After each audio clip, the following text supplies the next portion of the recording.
Hello दोस्तों, good morning. Hope you all are fine. क्या आपके मन में ये सवाल आता है कि दिन और रात कैसे होते हैं, मौसम कैसे बदलते हैं? साल के किसी एक ही महीना में किसी एक कंट्री में बहुत ज़्यादा गर्मी होती है और किसी दूसरी कंट्री में बहुत ज़्यादा ठंडी होती है। तो ऐसा क्यों होता है और पृथ्वी को एक चक्कर काटने में कितना टाइम लगता है? तो ये सभी सवालों का जवाब ढूंढने के लिए हमको सहारा लेना पड़ेगा ग्लोब का। ये है ग्लोब मॉडल। ये ग्लोब क्या होता है? पृथ्वी का अर्थ का एक छोटा मॉडल होता है। पृथ्वी क्या है? पूरी तरह से गोल नहीं है, थोड़ा सा चपटा है।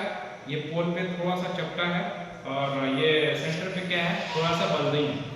तो सबसे बड़ा सवाल इसमें ये पहले आता है कि दिन और रात कैसे होता है।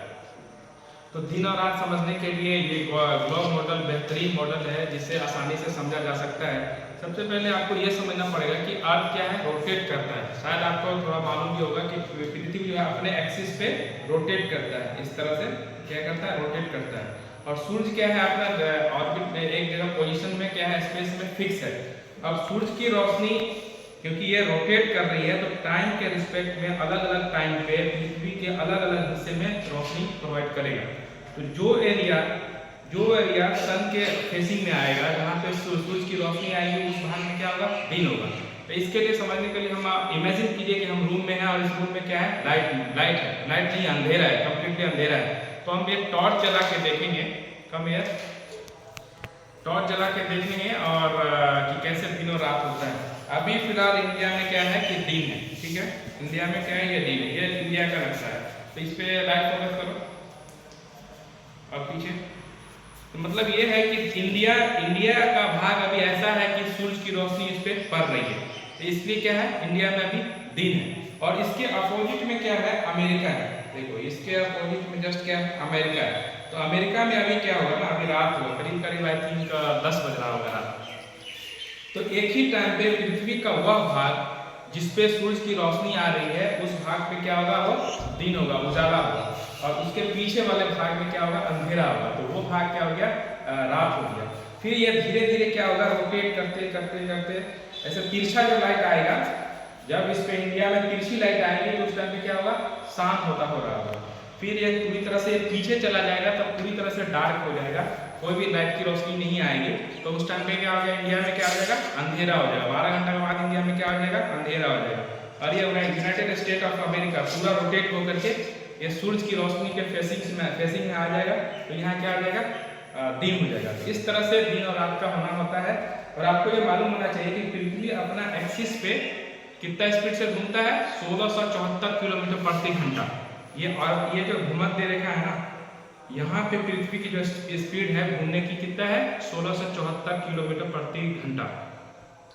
अब कुछ रहस्यमय बातें के बारे में चर्चा करेंगे कि किसी कंट्री में बहुत ज़्यादा ठंडी क्यों होती है, कोई भी कंट्री में बहुत ज़्यादा गर्मी क्यों होती है। ये जो लाइन है ना, ये जो आप लाइन देख रहे हैं, ये पृथ्वी के बीचों बीच एक लाइन है जिसको बोलते हैं भूमध्य रेखा। क्या बोलते हैं, भूमध्य रेखा। अंग्रेजी में इसको क्या बोलते हैं, इक्वेटोरियल लाइन। तो इक्वेटोरियल लाइन पे क्या होता है, भूमध्य रेखा पे क्या होता है, सूर्य की रोशनी पूरा सालों भर डायरेक्ट हिट पड़ता है, तिरछा नहीं आता, डायरेक्ट हिट पड़ता है। तो ये भूमध्य रेखा पे जो भी कंट्री होगा, भूमध्य रेखा पे जो सारा कंट्री होगा, उस पे क्या होगा, सूर्य की रोशनी डायरेक्ट हिट पड़ेगी, जिससे क्या होगा, वहाँ गर्मी का एहसास बहुत ज़्यादा होगा। तो ये भूमध्य रेखा पे जो कंट्री है, इंडोनेशिया का सुमात्रा है, जावा है, तंजानिया है, युगांडा है, डेमोक्रेटिक रिपब्लिक ऑफ कॉन्गो है। तो ये सब कंट्री में क्या होगा कि डायरेक्ट हिट सूरज की डायरेक्ट रोशनी पड़ती है, इसलिए क्या होगा, वहाँ पे ज़्यादा गर्मी के महसूस होगा। और जैसे जैसे आप ऊपर की तरफ आते जाएंगे, मतलब नॉर्थ पोल की तरफ जाते जाएंगे, तो वहाँ आपको क्या लगेगा, सूरज की रोशनी तिरछा पहुँचता है, डायरेक्ट नहीं पहुँचता है, तिरछा पहुँचता है। इसलिए वहाँ पे गर्माहट कम होती है, गर्माहट कम महसूस होती है। तो अगर गर्माहट कम महसूस होगी तो वहाँ क्या होगा, ठंडापन का ज़्यादा एहसास होगा। तो ये यहाँ पे देखिए, नॉर्थ पोल के करीब कंट्री है, ग्रीनलैंड है, नॉर्वे है। ये सब कंट्री में क्या है, सूरज की रोशनी तिरछा पहुंचती है, या बहुत, ये यूं कहें कि बहुत कम पहुंचती है। इसके कारण क्या होता है, वहाँ पे टेम्परेचर काफ़ी कम होता है। अभी नॉर्वे में, ग्रीनलैंड में टेम्परेचर मुश्किल से 4-5-10 डिग्री के अंदर ही होगा। जबकि यहाँ इंडिया में भी कितना टेम्परेचर होगा, 24-25-26 डिग्री टेम्परेचर होगा। और ये धीरे धीरे बढ़ना स्टार्ट करेगा। कैसे, अभी इंडिया में तिरछी लाइट पड़ रही है, जब धीरे धीरे धीरे पूरा रोटेट होके ये सूरज के पूरा कंप्लीट फेसिंग में आ जाएगा, 90 डिग्री दूर सूरज पड़ेगा 12 बजे दिन में, तो क्या होगा, सूरज की रोशनी सबसे ज़्यादा पहुंचेगी, इसलिए इंडिया में क्या होगा, सबसे ज़्यादा टेम्परेचर होगा 12 बजे। ठीक है, अभी हम समझेंगे दिन और रात कैसे हो गया, कैसे कैसे होता है। और दूसरा सबसे बड़ी समझने वाली बात यहाँ ये है कि मौसम कैसे बदलता है। तो मौसम बदलने का पूरा खेला जो है ना, ये पृथ्वी क्या है, अपना ज्योमेट्रिकल एक्सिस से थोड़ा सा 23 डिग्री झुका हुआ है। अब देख रहे होंगे ये पृथ्वी क्या थोड़ा सा ये झुका हुआ है, तो 23 डिग्री। तो इसी झुकने के कारण जो है ना, ये साल के दौरान जो है ये पृथ्वी का अलग अलग हिस्सा में अलग अलग अमाउंट ऑफ लाइट पहुंचती है, अलग अलग सूरज की रोशनी कहीं कम कहीं ठंडा होता है। और पृथ्वी को एक चक्कर काटने में जो 1674 किलोमीटर प्रति घंटा की स्पीड से जो घूमती है, एक चक्कर काटने में कितने दिन लगते हैं, एक दिन लगते हैं, 24 घंटे लगते हैं। इसी तरह पृथ्वी को पृथ्वी एक सन के ऑर्बिट में भी घूमता है। ये क्या है, सूरज है, ये क्या है, मेरा पृथ्वी है अर्थ, और ये अर्थ जो है ना एक एक्सिस में ऐसे ऐसे घूमता है, इसको रोटेशनल स्पीड बोलते हैं। और एक जो है ना ये इस सन के ऑर्बिट, इलिप्टिकल ऑर्बिट में भी घूमता है, मतलब यहाँ से घूमना स्टार्ट किया और एक कंप्लीट रोटेशन कंप्लीट किया, तो इसमें 365 दिन लगते हैं। इसी 365 दिन के दौरान जो है सूरज के साथ जो है पृथ्वी अलग अलग एंगल बनाता है, जिससे कि अलग अलग अमाउंट में सूरज की रोशनी पहुंचती है, तो कहीं गर्माहट कहीं ठंडापन का एहसास होता है, तरह से मौसम चेंजेस होता है। अब कुछ और रहस्यमय सवाल है कि भूमध्य रेखा पे इक्वेटोरियल लाइन पे जो कुछ कंट्री आता है वहाँ पे बहुत ज़्यादा बारिश होती है, साल भर वहाँ बारिश होती रहती है, साल भर वहाँ बारिश होती रहती है। तो ऐसा क्यों होता है, क्योंकि इक्वेटोरियल लाइन पे कम है।